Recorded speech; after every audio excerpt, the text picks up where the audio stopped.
आज का दिन बेहद पावन है। सोमवार और नाग पंचमी का शुभ संयोग।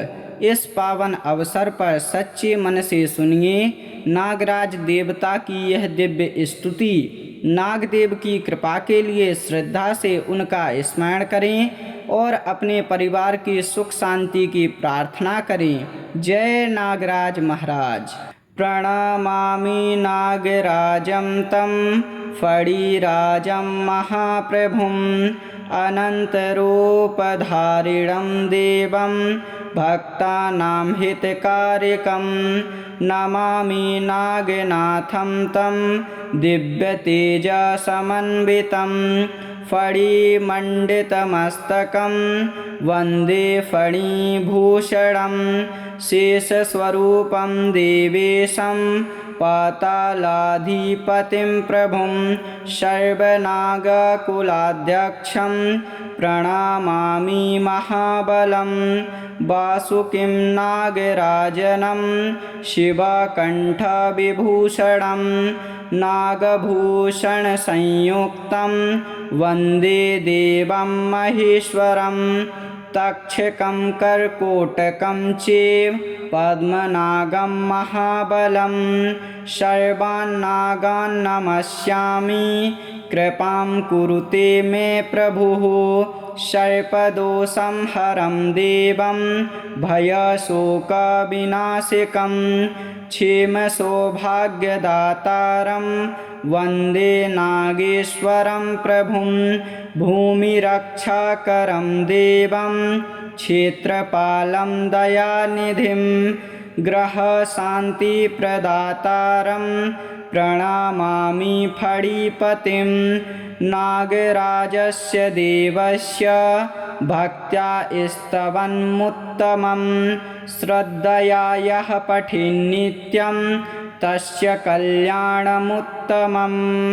प्रणमामि नागराजं तं फणिराजं महाप्रभुम् अनन्तरूपधारिणं देवं भक्तानां हितकारिकं।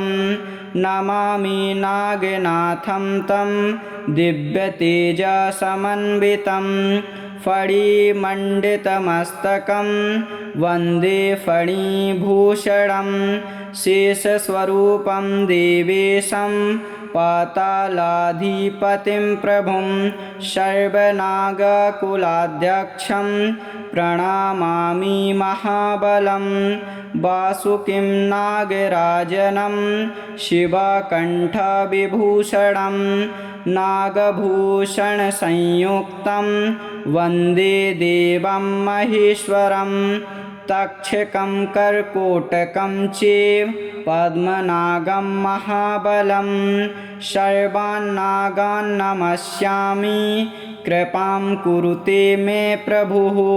सर्पदोषं हरं देवं भयशोकविनाशकं क्षेमसौभाग्यदातारं वन्दे नागेश्वरं प्रभुं। भूमिरक्षाकरं देवं क्षेत्रपालं दयानिधिं ग्रहशान्तिप्रदातारं प्रणमामि फणिपतिं। नागराजस्य देवस्य भक्त्या स्तवन्मुत्तमं श्रद्धया यः पठेन्नित्यं तस्य कल्याणमुत्तमम्। प्रणमामि नागराजं तं फणिराजं महाप्रभुम् अनन्तरूपधारिणं देवं भक्तानां हितकारिकं। नमामि नागनाथं तं दिव्यतेजसमन्वितं फणिमण्डितमस्तकं वन्दे फणिभूषणं। शेषस्वरूपं देवेशं पातालाधिपतिं प्रभुं सर्वनागकुलाध्यक्षं प्रणमामि महाबलं। वासुकिं नागराजनं शिवकण्ठविभूषणं नागभूषणसंयुक्तं वन्दे देवं महेश्वरं। तक्षकं कर्कोटकं चैव पद्मनागं महाबलं सर्वान्नागान् नमस्यामि कृपां कुरुते मे प्रभुः सर्पदोषं हरं देवं भयशोकविनाशकं क्षेमसौभाग्यदातारं वन्दे नागेश्वरं प्रभुं भूमिरक्षाकरं देवं क्षेत्रपालं दयानिधिं ग्रहशान्तिप्रदातारं प्रणमामि फणिपतिं नागराजस्य देवस्य भक्त्या स्तवन्मुत्तमं श्रद्धया यः पठेन्नित्यं तस्य कल्याणमुत्तमम् प्रणमामि नागराजं तं फणिराजं महाप्रभुम् अनन्तरूपधारिणं देवं भक्तानां हितकारिकं नमामि नागनाथं तं दिव्यतेजसमन्वितं फणिमण्डितमस्तकं वन्दे फणिभूषणं शेषस्वरूपं देवेशं पातालाधिपतिं प्रभुं सर्वनागकुलाध्यक्षं प्रणमामि महाबलं वासुकिं नागराजनं शिवकण्ठविभूषणं नागभूषणसंयुक्तं वन्दे देवं महेश्वरं तक्षकं कर्कोटकं चैव पद्मनागं महाबलं सर्वान्नागान् नमस्यामि कृपां कुरुते मे प्रभुः सर्पदोषं हरं देवं भयशोकविनाशकं क्षेमसौभाग्यदातारं वन्दे नागेश्वरं प्रभुं भूमिरक्षाकरं देवं क्षेत्रपालं दयानिधिं ग्रहशान्तिप्रदातारं प्रणमामि फणिपतिं नागराजस्य देवस्य भक्त्या स्तवन्मुत्तमं श्रद्धया यः पठेन्नित्यं तस्य कल्याणमुत्तमम् प्रणमामि नागराजं तं फणिराजं महाप्रभुम् अनन्तरूपधारिणं देवं भक्तानां हितकारिकं नमामि नागनाथं तं दिव्यतेजसमन्वितं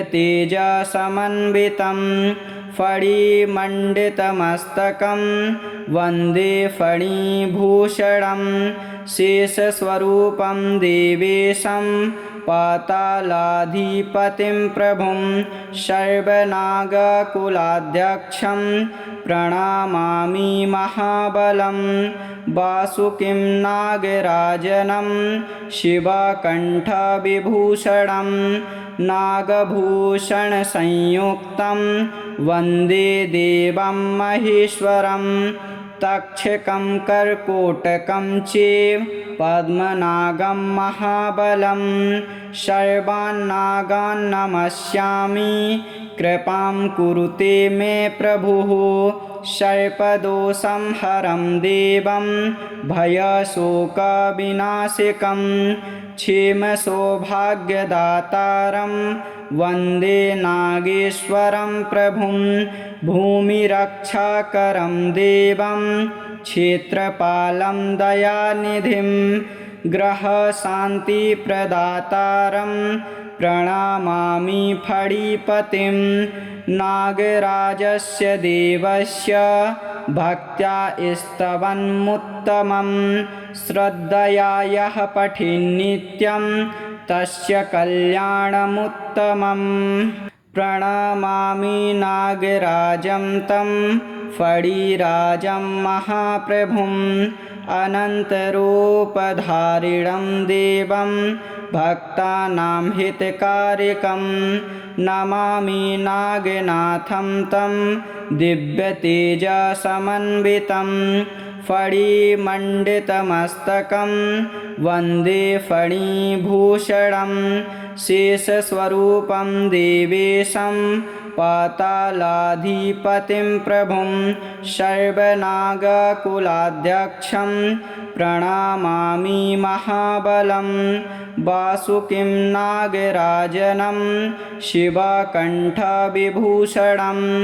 नागभूषणसंयुक्तं वन्दे देवं महेश्वरं तक्षकं कर्कोटकं चैव पद्मनागं महाबलं सर्वान्नागान् नमस्यामि कृपां कुरुते मे प्रभुः सर्पदोषं हरं देवं भयशोकविनाशकं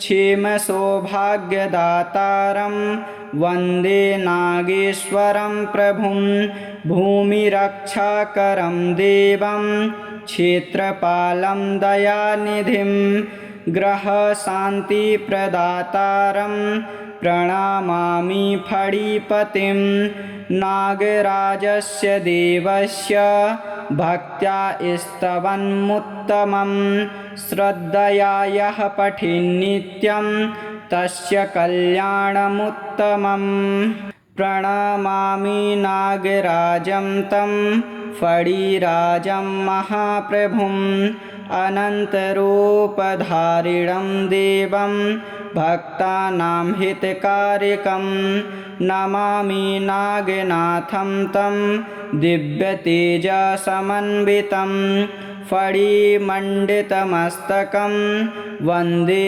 फणिभूषणं शेषस्वरूपं देवेशं पातालाधिपतिं प्रभुं सर्वनागकुलाध्यक्षं प्रणमामि महाबलं वासुकिं नागराजनं शिवकण्ठविभूषणं नागभूषणसंयुक्तं वन्दे देवं महेश्वरं तक्षकं कर्कोटकं चैव पद्मनागं महाबलं सर्वान्नागान् नमस्यामि कृपां कुरुते मे प्रभुः सर्पदोषं हरं देवं भयशोकविनाशकं क्षेमसौभाग्यदातारं वन्दे नागेश्वरं प्रभुं भूमिरक्षाकरं देवं क्षेत्रपालं दयानिधिं ग्रहशान्तिप्रदातारं प्रणमामि फणिपतिं नागराजस्य देवस्य भक्त्या स्तवन्मुत्तमं श्रद्धया यः पठेन्नित्यं तस्य कल्याणमुत्तमम् प्रणमामि नागराजं तं फणिराजं महाप्रभुम् अनन्तरूपधारिणं देवं भक्तानां हितकारिकं नमामि नागनाथं तं दिव्यतेजसमन्वितं फणिमण्डितमस्तकं वन्दे फणिभूषणं शेषस्वरूपं देवेशं पातालाधिपतिं प्रभुं सर्वनागकुलाध्यक्षं प्रणमामि महाबलं वासुकिं नागराजनं शिवकण्ठविभूषणं नागभूषणसंयुक्तं वन्दे देवं महेश्वरं तक्षकं कर्कोटकं चैव पद्मनागं महाबलं सर्वान्नागान् नमस्यामि कृपां कुरुते मे प्रभुः सर्पदोषं हरं देवं भयशोकविनाशकं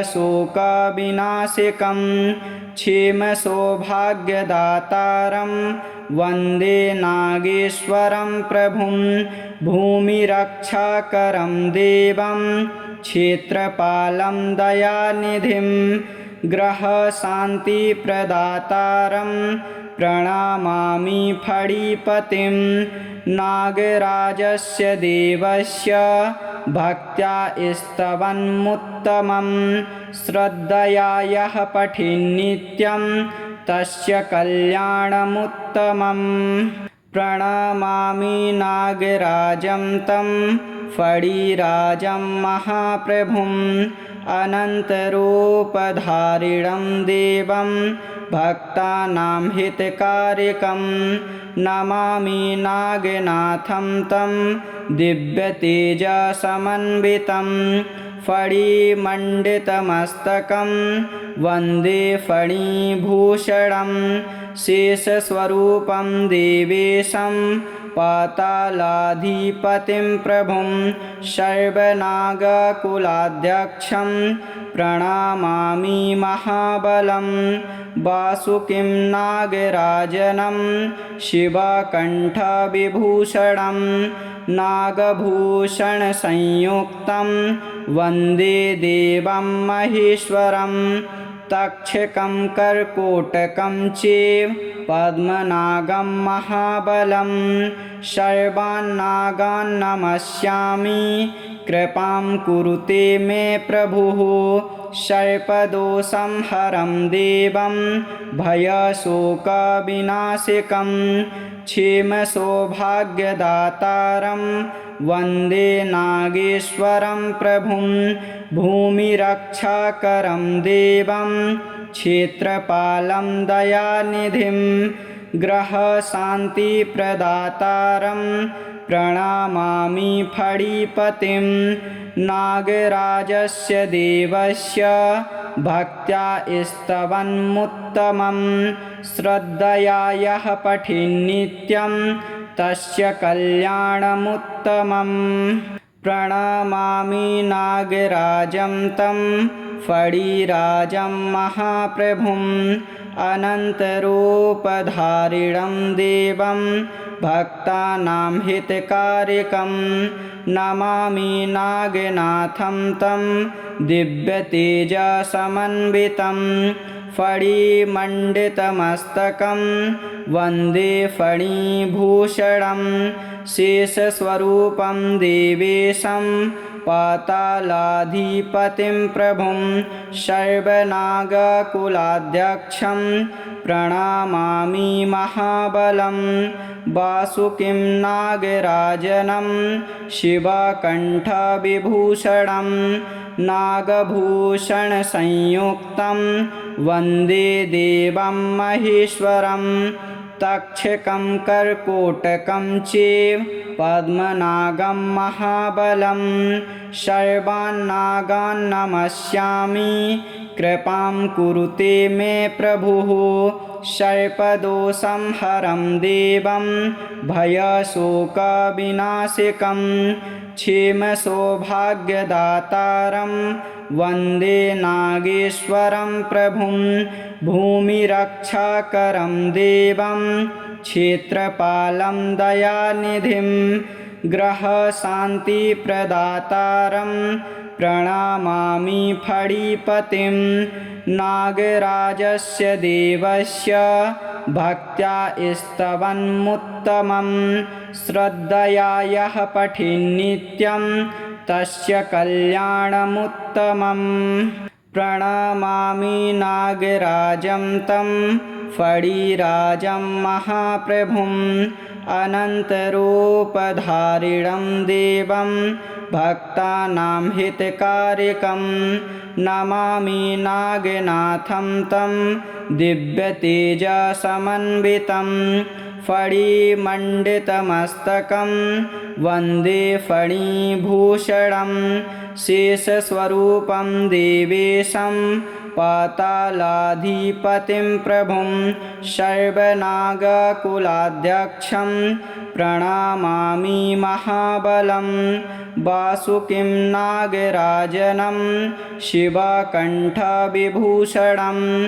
नागभूषणसंयुक्तं वन्दे देवं महेश्वरं तक्षकं कर्कोटकं चैव पद्मनागं महाबलं सर्वान्नागान् नमस्यामि कृपां कुरुते मे प्रभुः सर्पदोषंहरं देवं भयशोकविनाशकं क्षेमसौभाग्यदातारं वन्दे नागेश्वरं प्रभुं भूमिरक्षाकरं देवं क्षेत्रपालं दयानिधिं ग्रहशान्तिप्रदातारं प्रणमामि फणिपतिं नागराजस्य देवस्य भक्त्या स्तवन्मुत्तमं श्रद्धया यः पठेन्नित्यं तस्य कल्याणमुत्तमम्।